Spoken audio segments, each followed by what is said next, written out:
بسم الله الرحمن الرحيم. سمو الشيوخ، أصحاب المعالي والسعادة، أيها الحضور الكريم، السلام عليكم ورحمة الله وبركاته.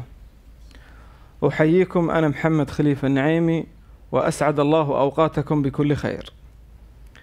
مع زوال الحدود التقليدية وانفتاح الفضاءات بين الدول وتعدد المؤشرات الثقافية، بدا واضحا لنا أنه من الضروري على دول العالم أن تخرج أجيالا تستشرف آفاق المستقبل وتهدف إلى خدمة الإنسانية، وذلك ببناء مجتمعات مستدامة تمتلك وعيا ومعرفة متحصنة بالقيم والأخلاق الرفيعة، منطلقة نحو المستقبل بطموحات وتطلعات شعوبها.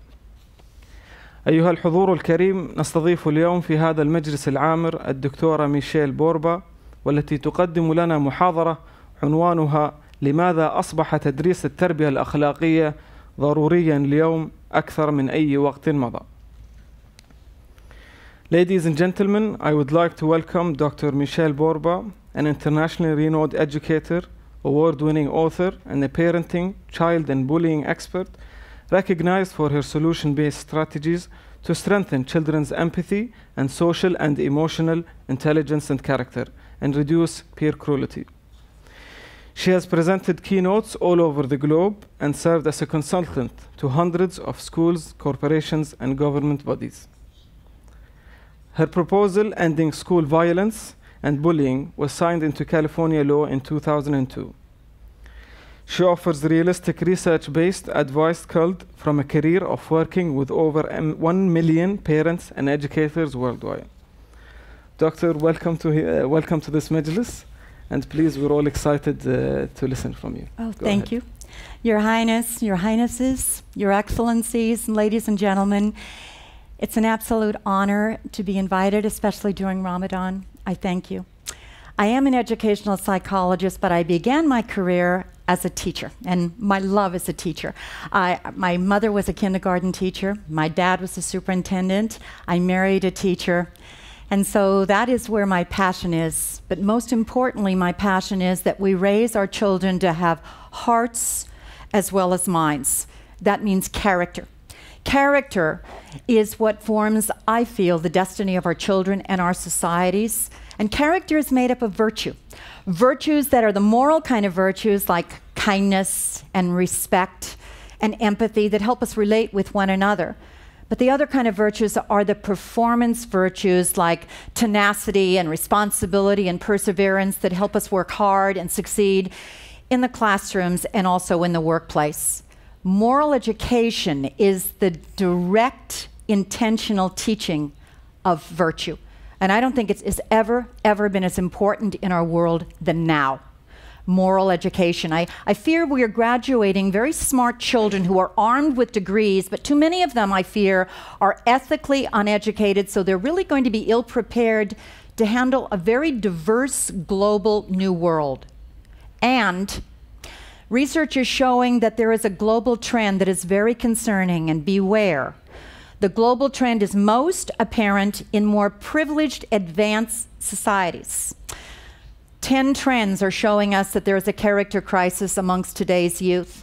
We're seeing, for instance, that moral identity of our children, their empathy, their civic engagement is actually declining around the world. As too, we're seeing at the same time that hate crimes are starting to increase, as do incivility, cheating, cyberbullying, materialism.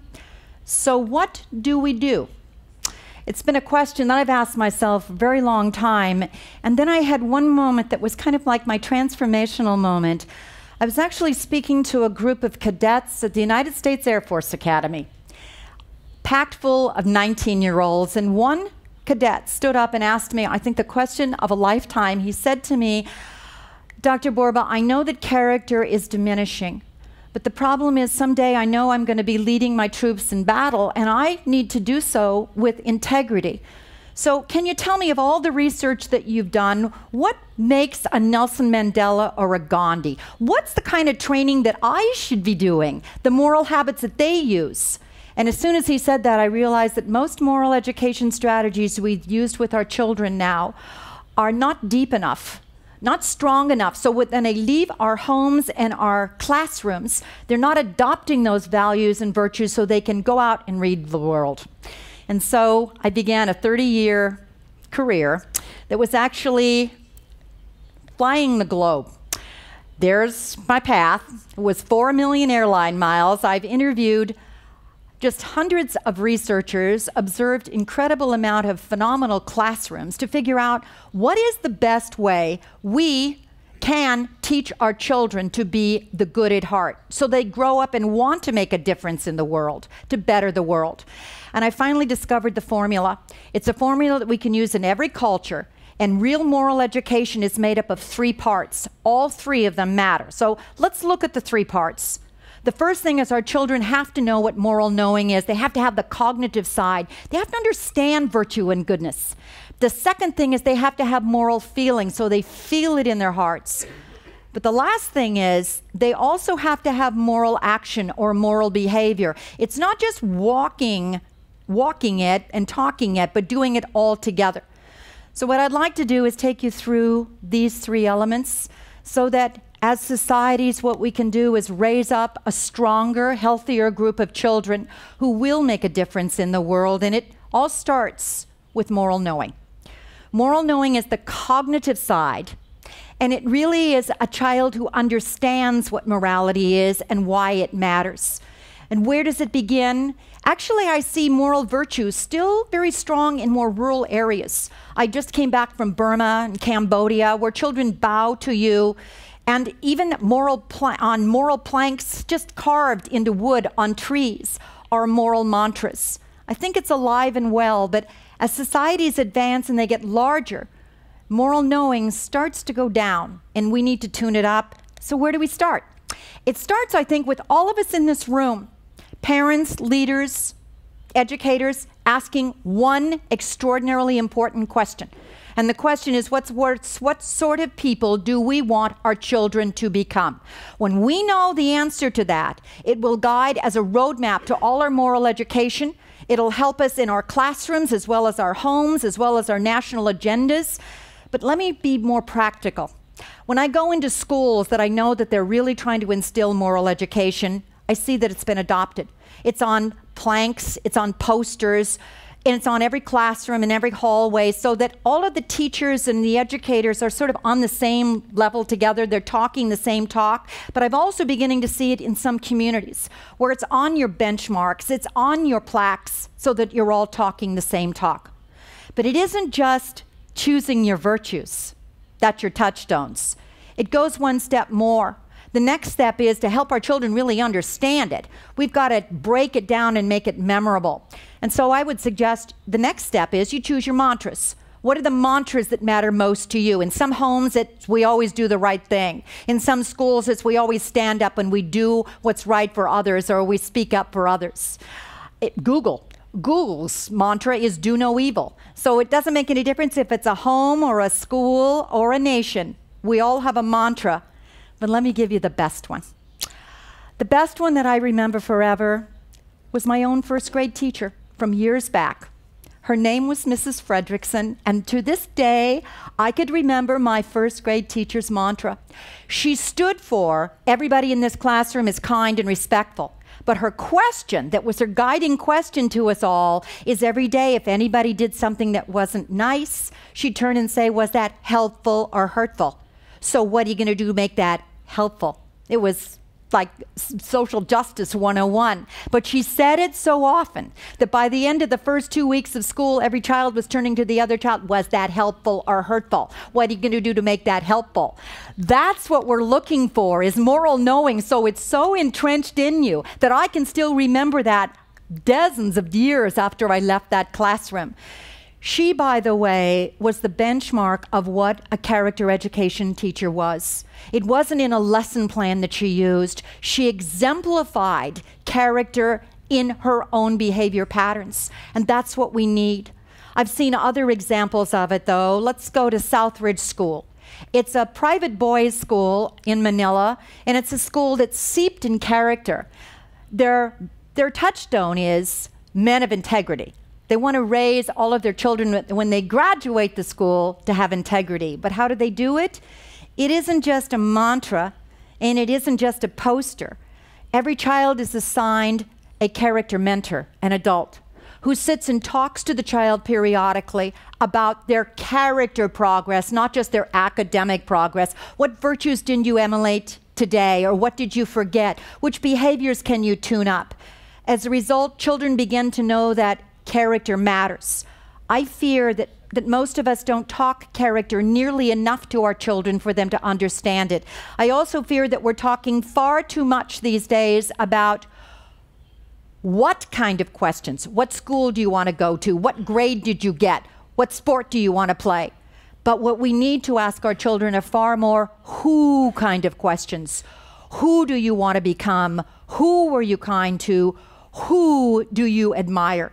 Who questions are inside-out questions, and they help our children instill moral identity so they can act right without us. Many schools are realizing that our children are low in moral identity these days, so there's a Boston high school that has a solution. What they're now requiring of every 12th grade student before they graduate is to read Plato and then figure out who you are, who do you admire, who do you want to become? But each child must write a very sophisticated essay that takes them about 2 months to really reflect upon their identity and then present it to their community. Their community is their school. What happens is that each child, when they graduate from that school, has moral identity because they've really stopped to reflect upon it. But the final thing about moral knowing is we need to talk it far more. Our children are being raised, I fear, in a kind of a glamorized world that media is giving them slogans that have zero accountability, just do it, as opposed to what do we really stand for? We need to discuss it, and probably the place that I've seen that is most brilliant on that is in Tibet. It's the ancient Sera monastery, and I happened to be there one day when the monks, the students, come every weekday afternoon and they debate virtue and ethics, which is what research says helps stretch our children into moral growth and moral knowing. Now, there's always one child who is the defender, and he sits and has to answer the questions. Another student is the challenger who must ask the questions, and there's always vigorous debate. No notes or no books are allowed. They have to really know it, and they're really challenged to do deep thinking. And sometimes there's vigorous excitement when somebody gets a point across. The teachers sit to the side. The teachers only interact if there's a problem, and sometimes there is a problem when the child just doesn't get it. But what happens is that moral knowing becomes instilled. So the first part of moral education is moral knowing. It's far more intense, far more focused, far more discussing, but it isn't just that alone. Besides moral knowing, our children to become good people have to have that second piece, which is called moral feeling. It's the affect emotional side, and this is the part that I frankly am most concerned about. We need and must teach our children to care about one another, because empathy is the seeds of humanity, and we are in crisis state of what's happening around the world with empathy. University of Michigan has been tracking 72 different studies over 30 years of incoming college students. And what they found is that around the year 2000, an absolute nosedive happened in empathy. Empathy began to go down 30%. And at the same time, 40% in 30 years. At the same time, empathy started to go down. I feel with you. Narcissism, self-absorption went up 58%. What is happening is that we have been raising our children to think we, me, and not we. And we must flip it. Our children must start realizing it's a global world and we have to be concerned about other people besides ourselves. And so how do you help a child create this piece of empathy? The most brilliant example I've ever seen on empathy is far north in Canada, where I was asked to go and do an in-service. And when I walked into this classroom, the superintendent said, stay. Stay and watch the third graders because they're doing something very unique. They're learning empathy in the most unique way you could possibly imagine. Well, I'm curious. I walk in and I sit at the edge of a great big green carpet with all these third graders. And as soon as I sit down, the third graders begin to tell me very strict directions because they said their teacher is coming. Their teacher is coming, so be very careful. They said, first of all, sit very still and don't startle, because she startles really easily. I said, okay, I'll sit very still. And the next thing they said is, keep your face really kind of straight. Don't cry, or she'll cry. Now, I'm beginning to be worried about the teacher when all of a sudden I promise them I'll be on my best behavior. The door opens and in walks the teacher. It's a mother carrying her infant, 7-month-old baby. She puts the baby in the middle of the carpet, and for the next 30 minutes, I watched the most brilliant lesson I've ever seen in empathy taught by a 7-month-old baby. Now, there is a real teacher who's extraordinarily wonderful in the adult, and she begins to ask the questions to the children. How does Clara, the baby, seem to feel today? You see, Clara comes in every 6 weeks. Every 6 weeks, the children have kind of adopted Clara, and they begin to learn emotional identification off of reading off of the baby. You can't feel for somebody else unless you know she feels sad or he's frustrated. Today's world, our children are so plugged in. They're not looking at one another. They're looking down at a text instead. And so what they're doing is finding a fascinating way to teach character. First question is, how'd she seem to feel today? And the children, they zero in, they look at Clara, and one little guy said, she looks frustrated. And the teacher goes, well, how do you know? Well, her hands are like this. And the little guy next to me goes, watch out, she's going to cry in a minute. She's going to cry. Her whole face looks, she's going to cry. And one little guy said, quick, we all need to sing a lullaby. And on the spot, all these third graders start to sing this precious lullaby, and this child starts to melt, doesn't miss a beat. She starts to smile. And the little guy next to me turns and goes, Clara's learning empathy. And I look at her and I turn to the third grader and said, it isn't just Clara. I think you all are too. This is Roots of Empathy. It's by Mary Gordon. 800,000 children around the world have now been exposed to this incredible visionary. What they have learned is that when children learn empathy, exactly what the research says will happen. As empathy goes up with the children, bullying and proactive behavior patterns, pro-aggression patterns go down.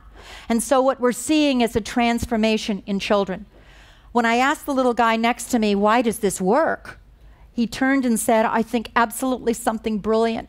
He said, it works because, you know, empathy is a verb. And I turned to him and said, what does that mean? He said, well, you got to feel it and see it in order to get it. And that's the lesson. We need to teach virtue far more specifically. It needs to be more active. And that's what those teachers were doing. They were also teaching not only a meaningful lesson, but they were weaving in what I consider 5 very, very critical R's in our classrooms, in our homes that help instill it. First of all, it was all seeped in relationships. It was we, it wasn't me. The second thing is, that was very relevant. It was at a child-oriented phase where the children understood because they were reading it off of the baby. Third, it was real. It was meaningful. This wasn't a worksheet. They were getting it and they understood it. It was also repeated. The baby came in, you see, every 6 weeks, and so they were really understanding it, and finally it became a routine. The second one is moral feeling, and I think that is something that we all need to work on far more. As empathy goes, our society and humanity goes, but we can instill it. The final piece, though, is moral action.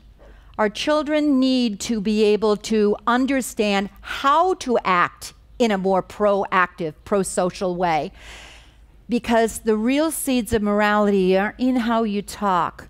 It's what you do and how you walk. And so take a moment and go back to that cadet's question, because it haunted me. It's haunted me for quite a while. Why are some people so immensely moral? What does make a Nelson Mandela or a Gandhi or a Nobel Peace Prize winner? And I happened to find the answer. And it was in a book by a social psychologist named Samuel Oliner, who had the exact same question that I had. What makes people so moral? What Samuel Oliner did was interview 1,500 individuals who were extraordinarily altruistic, people who gave up their lives to help other people. He also interviewed Nobel Peace Prize winners, Carnegie Hall Medal winners, and he discovered something along the way. The more he interviewed the people, he discovered that real altruists are made, not born. And that alone is extraordinary information, because that means we can instill and help our children to become better human beings. But he asked each one of them, how did you become so moral? And everyone said, this is a quote unquote, it was how I was raised. So how were you raised? Samuel Allender asked, and the same three things kept coming up over and over again. My dad, he always talked about goodness, and he always talked about that this is what's important, moral knowing.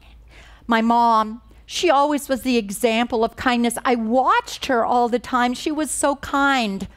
Moral feeling. My parents always demanded that we treat other people with dignity. And if we didn't, we were to go back and comfort somebody. We were to stand up and speak out for others. That's moral action and moral doing. What we need to do, that we've discovered with all of this, is I think something that we're not, again, doing nearly enough. And that is, we need to exercise what I consider our children's moral muscles. We have defined success so narrowly over the last few years that it's all about a grade, a score, and a rank. And so our children practice and they exercise. Their tutoring lessons, their music lessons, their coding lessons, all to get the grade, the score, and the rank. And what is not being practiced are their human traits, their human skills. And so it comes to one more serious question that we as leaders, we as parents, and as educators need to do, and that's ask ourselves, what are the moral skills that are best going to equip today's children to lead moral lives? This is a different world. It's a global world, it's a challenging world, it's a fast-paced world, and it's not the same world that we all grew up in. So what kind of skills we're going to help our children be better human beings is a serious question.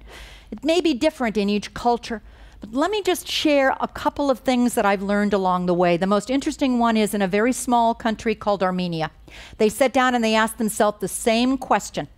What do we want our children to have and be the skills? And what they came up with, problem solving, creativity, innovation, perspective taking. All right, what are they doing? They are now mandating that every child from primary age take chess. Not to breed chess champions, though they're very good at it, but to breed children of character who practice character skills. So I flew to Yerevan and I sat in the back of the room and I watched children playing chess, and I could see all of the character skills they were learning, even though I don't speak Armenian.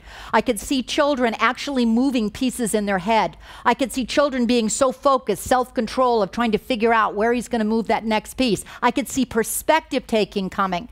That's brilliant. But it was leaders and educators who decided this is what our children need. One more place, the most brilliant place I've ever seen anywhere in the world, that I think is the gold standard of maybe we need to look up to, is in a summer camp on the shores of Otisville, Maine. And it's been on my bucket list for years. This is a camp where children from around the world come to for 3 weeks every summer. Where did they come from? Well, first of all, they're 14 to 16 years of age. It was started by an AP Wire reporter who was very concerned about children in a diverse world. How are they possibly going to hear and understand different points of view? And so teachers are invited around the world to nominate children who are clearly leaders. They have clear leadership traits, but when they come to this camp, they seem to be lacking some elements, which are the skills. It's the Seeds of Peace International Camp. Children come in from Jordan, from Egypt, from Palestine, from India, from Afghanistan, Pakistan, from Britain, United States. When they arrive, they don't know anyone. But what they then do is put them into relationships where they eat together, they canoe together. They're encouraged to make one new friend from the other side, one new friend that you didn't know, to try to open up your hearts. But they do one other thing, these directors, that I think is brilliant. They sat down as a camp and directors and said, what are the skills that these kids will need if they're to become altruistic leaders? Because hopefully the goal of the camp would be these children will go back and someday, because they're leaders, become elected officials in their own countries who they can lead with integrity and have those altruistic trends. They realized they were missing some skills, and so they chose perspective taking, conflict resolution, problem solving. But every day what they do is they have the children exercise those skills. They exercise them in dialogue sessions, in dialogues with very good skilled teachers who teach them the skills. And one of the signs that I was struck with that was on every tree, it was encouraging students to stop and talk. And I think that should be mandated in every one of our homes and schools and communities, because the benchmark to empathy is just face-to-face connection, talking and understanding. I interviewed children from around the world at this camp, and I said, tell me what's so special about this place. And every child said, it's impossible to leave here being the same person you was when you came. You're transformed from the inside out. Why? I said, because you learn empathy. You learn to care about one another. How long does it take? I said, it takes about 2.5 weeks. But because you're learning how to listen in deep and try to understand where the other person is coming from, all of a sudden your heart opens.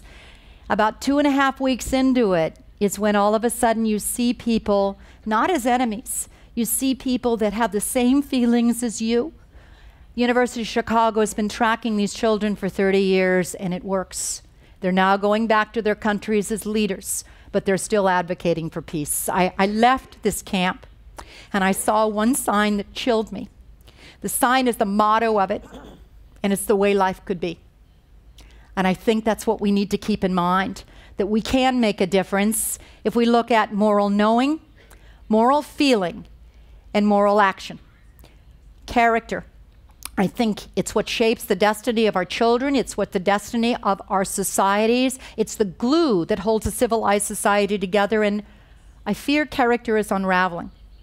The good news is moral education. All of research says science is on our side because we can help our children become people of goodness. In order to do that, though, we need to be far more intentional in our efforts. And the first thing is, I would urge you to keep doing what you're already doing. You have a vision that you've already started that I understand in the UAE, and that is moral education. Keep the sustained commitment, but do one more thing in your sustained commitment of it. Make sure that you plant those 5 R's, that you make sure that children understand it in their heads, their hearts, and their feet, so that when they finally do graduate, we will have a new generation of youth who can fight for the goodness, fight for a better world. Just make sure you don't stop until every child knows it in their head, can feel it in their heart, and can do it with their hands and their feet. Thank you. Thank you.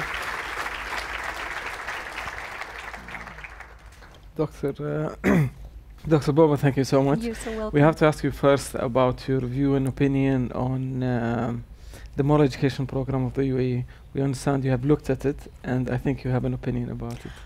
I am very impressed with what you're doing. I had a chance to speak with some of your directors of your moral education program, and the first thing that I just love is that you've already started with your touchstones. You've identified, if you could bring the slide back up, you've already identified your touchstones here, and that's the first piece of how do we want our children to turn out is already there. And so that's the first piece that's going, and you already have an immensely wonderful piece and plan. I understand that you've already got pilot sites that are going. Yes. That are beginning to implement this. And here's my favorite story of what you're already doing. And it is one school, after you already initiated and rolled out your moral education program, a group of girls at the Khadija School. Khadija School. Oh, wonderful. What they decided to do is they had the moral feeling piece already. What they chose upon themselves and their own initiative was to help your helpers at your school, like your janitorial team, that they worked so hard they needed a day off. So what the girls did with their own fund and money, took it upon themselves to buy the cleaning and then work together, take off the brooms, take off the mops, and say, you get a day off this day while we do the job for you. They are continuing this once a week just as their passion from the inside out. And I think that's what it's all about. Service is one of the best ways to instill moral education, moral feeling with our children. The key, just look at their faces of pride that they have, is finding what ignites children's passion and then follow their lead, not ours. Indeed. Sorry, I think my voice. Before we take more questions from the floor, I have 2 questions from the presentation. First one is, you mentioned about exercise our child's moral muscles. Yes. But you didn't give us any examples. I did, because exercising moral muscles would be in Armenia. What they were doing is exercising perspective taking chess and figuring it out. The Seeds of Peace program would be exercising moral muscles by every day being in dialogue sessions to be able to learn collaboration, and it's my turn and it's your turn. It makes no difference what it is, but I've seen, for instance, some days, every day in Egypt. I just came from Egypt, and in classrooms there are community circles where every day students learn to hear it's my turn and it's your turn. Understand, just share what your idea is. It's figuring out what skills children need to be better human beings, and then every day routinely practicing that, like in listening and collaboration and problem solving, until it becomes deeper and embedded and they can do it without you. Without you is the gold standard. Okay, for parents, yes, this role was always the role of the parents. They had to teach them the virtues and the moral values. But today, what can we do instantly to support the Thank you for the question so much. Here's a couple of ideas that are wonderful. One of the most brilliant pieces of research just came out from York University. Reading to our children literary fiction, the stories that embody our hearts, whatever they may be. Keep reading out loud to your children at night. Not only does it build literacy, but it also activates children's emotions and empathy. Model it. For instance, you can say, I want my child to be a kind-hearted human being. One of the fastest things that you can do is model that behavior in yourself so your children have an example to catch. That would be Aristotle, who told us that hundreds of years ago. The best way to teach morality, he said, is through examples. So we need to keep doing that, 2 simple things, and keep talking morality, just like the examples did today. Okay, we have a question. Is there an age cutoff for instilling moral values in children had it not been done at an early age? This is the most wonderful news for all of us if you're worried about the person sitting on your left or your right. There is no age where it's too late. In fact, the entire counseling industry would go out of business if it was too late. What we need to do as we grow older is realize we need to keep building, particularly empathy and morality. In fact, one of the most fascinating things is top Fortune 500 companies are now doing empathy training for hires coming in, because they realize that the employees coming in are lacking it, and so they're trying to instill ethics and morality in the hirees coming in. Okay. Well, this answers a bit of the next question, which was, does it stop at high school or at school, education of moral education, or does it go beyond that? It must continue. It must continue. In fact, one of the things I'm seeing now that is a new initiative in the United States is character education in universities. And I've just spoken with a number of universities who are trying to figure out how you take already existing psychology, history, health, because it weaves in. It shouldn't be a tack on, now let's talk morality, but let's weave into already existing lessons. But they're teaching teachers at a far more in-depth lesson how to teach virtues, so their students are coming out with hearts as well as minds. Well, the next questions are a bit in Arabic. I'll take the gist of them and give you a question. Thank you. So here it is asking, what's the role of different school curriculums in developing moral education, and the role in building the families, communities, and elevating the responsibility of this message? I think it's a fabulous question, because I think the first thing that we may be seriously needing to do as educators is making sure we're engaging parents in the process. In all fairness, there's so much new science in terms of how do we raise moral children that many parents aren't following the right techniques and strategies. For instance, we praise our children. Oh, we always praise our children. But we now realize that if we praise them the wrong way, we're actually building narcissism as opposed to empathy. So a fast, simple strategy is, I've seen, I'm so impressed, for instance, in your commercials that you use on your television.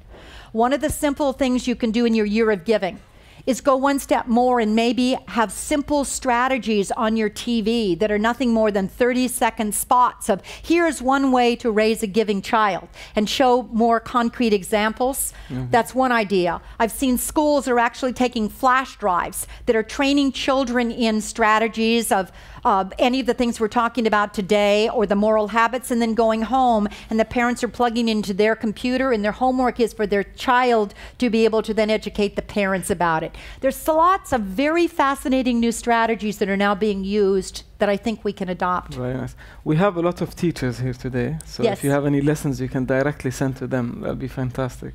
Because they play the most important role. They do, and I am with you on that, because I think the other thing as a teacher is realize that I think the best moral education lessons are like my Mrs. Fredrickson. She wove it into what she was already doing. I see history teachers who take history virtue. They look at, here's the lesson in history today, but what's the virtue I also can be talking about to bring it out just a little more so it's woven in and not added on. Certainly literature is profound because research says it does elevate empathy as well as to help our children become, certainly IQ goes up, vocabulary goes up, and I love that you had the year of reading last year. That was just fit in beautifully as a part. Okay, well, next question is about the impact of social media today and moral education. The impact of social media is something we need to get a very big handle on, and here's why. We do know that one of the fastest rises of a concern is cyberbullying that does happen in terms of social media, but there's two things that we need to know about social media. Number one is we now know you actually act differently in a virtual world than a real world. You're more likely to either be more altruistic or meaner online. Now that means there's big hope for moral education, because if we help our children become more altruistic offline, they'll be more altruistic online. But the second thing that's I think a very concern is that the more our children are plugged in, and they are, the internet will be part of their lives forever. It's a digital-driven world, and our children are certainly digital natives. But we are seeing as the more plugged in they are, the more their emotional literacy scores are going down, as too is their empathy levels. So we need to be very cautious about that. Emotional IQ needs to be part of it, because you can't feel for another human being unless you can read their pain. And that's why many schools are really boosting emotional literacy and empathy for today's digital-driven kids who feel actually more comfortable texting than talking face-to-face. We'll take the last question. Yes. So because moral education tested in school, there is no direct assessment, and it seems to be very hard to convince maybe some people Yes. that this is as important as any other Yes. academic teaching. Actually, there is, and we need to look at it a slightly different way. There are numbers of professors and universities across the world who are concerned about this issue. And the first thing they've discovered in an organization called character.org, that they've been tracking this, is that when you do implement moral education, the best thing will happen, this will be relief for every teacher in the room, children's behavior improves. That's what you're looking for, pro-social behavior. Tardies will go down. It becomes a more caring, respectful tone. And children, we do know, every bit of research, learn in environments that are more caring and respectful. So there's a built-in plus to this that we may not be aware of, and that is it'll make it easier for us all as teachers to teach. Fantastic. Dr. Barber, thank you so much for your time and your presentation with us today. It's such a pleasure. سمو الشيوخ أيها الحضور الكرام، في الختام لا يسعني إلا أن أتقدم بجزيل الشكر والعرفان لصاحب السمو الشيخ محمد بن زايد لاستضافته لنا في هذا المجلس العامر، ودمتم بصحة وعافية. Thank you so much. Thank you.